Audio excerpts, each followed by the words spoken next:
Finally America তাদের শেষ পাইলটকে উদ্ধার করলো। এর নেপথ্যে আমি দুদিন ধরেই সমস্ত খবর ফলো করছিলাম। একদম বলিউড সিনেমার মতো, হলিউড সিনেমার মতো পুরো ঘটনা। পুরো ঘটনাটার গল্প হয়তো বিভিন্ন জায়গায় লেখা হচ্ছে, দেখছেন। আমি বিভিন্ন জায়গা থেকে সমস্ত তথ্য সংগ্রহ করে আপনাদেরকে একটা কোহেসিভ স্টোরি, একটা মোটামুটি যাতে বোঝা যায়, বুঝতে পারবেন। তো প্রথমত হলো 3 এপ্রিলে F-15 ইগল, এটা আমেরিকার একটা পুরনো এয়ারক্রাফট, সেটা গাইগোস মাউন্টেনে বাংকার ব্লাস্টার বোম ফেলার চেষ্টা করছিল। যদিও এগুলো fighter pilot bunker blaster bomb ফেলতে পারে না, ছিল যে আগে ওরা একটা মোটামুটি স্কাউটিং মিশনে ছিল, যে কোথায় কোথায় বাংকার থাকতে পারে দেখে সেখানে পরে এসে ওয়াটার দিয়ে একটা বোম ফেলে যাবে। সেটা করতে গিয়ে, এবং গাইগোস মাউন্টেনের মধ্যে বাংকার খুঁজতে গেলে আপনি দূর থেকে তো করতে পারবেন না, আপনাকে একদম গাইগোস মাউন্টেনের মধ্যে যে ভ্যালি এবং ন্যারো গর্জ আছে যেগুলো, সেইগুলো দিয়ে প্লেনটাকে ফ্লাই করা ছিল। এটা করতে গিয়ে নর্মালি যেটা হয়, খুব গ্রাউন্ডের কাছাকাছি চলে আসে F-15টা, এবং গ্রাউন্ডের কাছাকাছি চলে আসলে কি হতে পারে, যে সেক্ষেত্রে কোনো সফিস্টিকেটেড অ্যান্টি এয়ারক্রাফট মিসাইল লাগে না, পাতি হিট সিকিং মিসাইল দিয়ে অনায়াসি F-15কে ঘায়াল করে দেওয়া হয়। আর F-15 খুব পুরনো এয়ারক্রাফট, ওর যে রিসেপশন ক্যাপেবিলিটি হিট সিকিং মিসাইলের এগেনস্টে সেটাও যে খুব একটা ভালো তাও না। তো ঠিক আছে, তো ইরানিয়ানরা ডিরেক্টলি যতদূর সম্ভব একটা Russian made anti aircraft missile দিয়ে ওটাকে ডাউন করে ফেলে।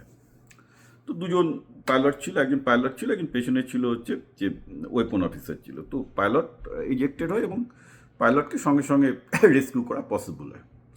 কিন্তু বাকি সেকেন্ড যেজন ছিলেন, অর্থাৎ যিনি ওয়েপন অফিসার ছিলেন, তাকে খুঁজে পাওয়া যায় না। এখন এই ক্ষেত্রে কী হয়, দেখুন, প্রতিটা পাইলটের হাতে স্বয়ংক্রিয় গিয়ার্স থাকে। বেসিক্যালি সে কোথায় আছে না আছে তার জিপিএস, আমেরিকান স্যাটেলাইট কিন্তু তার লোকেশন সঙ্গে সঙ্গে জেনে গেছে, রাইট? এবার আমেরিকার মিলিটারিতে একটা ইয়ে আছে যে নো ম্যানস লিভস বিহাইন্ড, অর্থাৎ কেউ যদি এনিমি লাইনে এইসব করতে গিয়ে পড়ে যায়, আমেরিকা জান দিয়ে দেবে। এবং সেটাই হলো এখানে প্রায় এই ইয়েতে, মানে আমেরিকা তার সব সফিস্টিকেটেড, মানে যা খরচ হয়েছে একটা লোককে উদ্ধার করতে, সেটাই প্রায় 5,000 কোটি টাকার বেশি হবে দুদিনে। বেশি হতে পারে, মানে 10,000 কোটি টাকা হতে পারে। অর্থাৎ F-35 থেকে সব অত্যাধুনিক বিমান, ওয়ারথগের মতো বোম্বার সব নিয়ে, হেলিকপ্টার সব কিছু নিয়ে নেমে গেছিল আমেরিকা খুঁজতে। কিন্তু শুধু অস্ত্র থাকলেই তো হয় না, বুদ্ধিও লাগে। তো যেটা করে আর কি, কারণ সবাই জানি, ইরানও জানে যে মুহূর্তে একটা পাইলট প্যারাশুটে এসকেপ করেছে, ইউএস তার এক্সাক্ট লোকেশন জানে, এটা সিআইও জানে যে ইরান তাকে খুঁজে বার করার চেষ্টা করবে। তো এই জন্য সিআইএ কী করলো, প্রথমে একটা বিশাল বড় ডিসেপশন তৈরি করলো, যে ওরা ইরানকে বোঝানোর চেষ্টা করলো এই সার্কেলের মধ্যে, জাইগোস মাউন্টেনে এই সার্কেলের মধ্যে ওই পাইলটকে পাওয়া যাচ্ছে। সেটা কী করে ওরা স্বীকার করালো না, ওইখানে প্রচুর হেলিকপ্টার ওয়ারথগ পাঠিয়ে দিল যে ওখানে কর। তাই জানা যাচ্ছে প্রায় 100 কাছাকাছি সৈন্য, বেশ কয়েকটা 3-4টে হেলিকপ্টার, ওয়ারথগ প্লেন, সব কিছু পাঠিয়ে দিচ্ছে, ওখানে বোম্বিং করা শুরু করে দিল। অর্থাৎ ইরানি এবং একটা সার্কেলের উপর কনসেন্ট্রেট করে বোম্বিং করছে, একটা সার্কেলে হেলিকপ্টার পাঠাচ্ছে, ওয়ারথগ পাঠাচ্ছে, ওখানে কমব্যাট শুরু করে দিল সিআই। ওখানে কিচ্ছু ছিল না, ফাঁকা, একটা ডিসেপশন, ওখানে পাইলট ছিলই না। কিন্তু তবুও ওখানে ইউএস বলতে পারেন কয়েক হাজার কোটি টাকার দাম লাগিয়ে দিল যে ওখানে গিয়ে যুদ্ধ করছে। কেন হলো এবার? কারণ ওই জায়গাটা ডিফেন্ড করা খুব ইজি।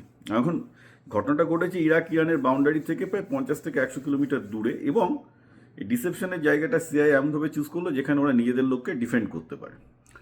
এবার যেহেতু ওইখানে সমস্ত আমেরিকান হেলিকপ্টার যাচ্ছে, ফাইটার প্লেন ওখানে আশেপাশে বোম্বিং করছে ইরানের কনভয়কে, তো ইরান দৃঢ় বিশ্বাস যে ওইখানেই তাহলে নিশ্চয়ই পাইলটটা আছে, কারণ তা নাহলে ইউএস এরকম হাজার হাজার কোটি টাকার দাম ওখানে লাগাবে না। এবং যখন এই সার্চ অ্যান্ড রেস্কিউ মিশনের, এই ফলস সার্চ অ্যান্ড রেস্কিউ মিশন চলছে, সেটা করতে গিয়ে ইউএসের একটা ওয়ারথগকে ওরা মেরে দিয়েছে ইরান, একটা হেলিকপ্টারকে আঘাত করেছে, তারও বোধহয় গোটা 16-17 জন কর্মী পাইলট তারাও স্ট্র্যান্ডেড হয়ে গেছে। কিন্তু এটা ছিল টোটাল ইন্টেনশনাল প্ল্যান। ইউএস ওখানে আরও বেশি রিসোর্স ঢালছে যাতে ইরান আরও বিশ্বাস করে যে এখানেই পাইলটটা আটকে আছে। কিন্তু ইউএস জানে যে ওখানে তাদের ডিফেন্ড করাটা ইজি, এবং ক্রমাগত যা হয়, এয়ার স্পেস যেহেতু ইউএসের আন্ডারে আছে, ক্রমাগত বোমিং করে গেছে, ক্রমাগত আশেপাশে এরিয়াতে বোমিং করে ইরানকে খুব একটা কারণ ওখানেও খেয়াল রাখবেন যে একজনকে খুঁজতে গিয়ে কিন্তু এখানে প্রায় 20 জনের জীবন কিন্তু তখন দামে আছে পুরো। তারা ওই এনিমি টেরিটরিতে বসে আছে, কিন্তু তাদের জন্য সারাক্ষণ হেলিকপ্টার, এয়ারফোর্স, কনস্ট্যান্ট যুদ্ধ চলছে ওখানে, ড্রোন থেকে সব কিছু যুদ্ধ চলছে। ইরান ওই যুদ্ধে মরে গেছে।